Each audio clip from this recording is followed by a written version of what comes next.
भारताचे एक सार्वभौम समाजवादी धर्मनिरपेक्ष लोकशाही गणराज्य घडवण्याचा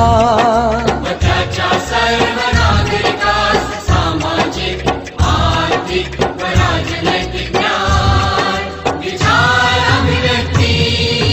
विश्वास श्रद्धा व उपासना यांचे स्वातंत्र्य दर्जाची व संधीची समानता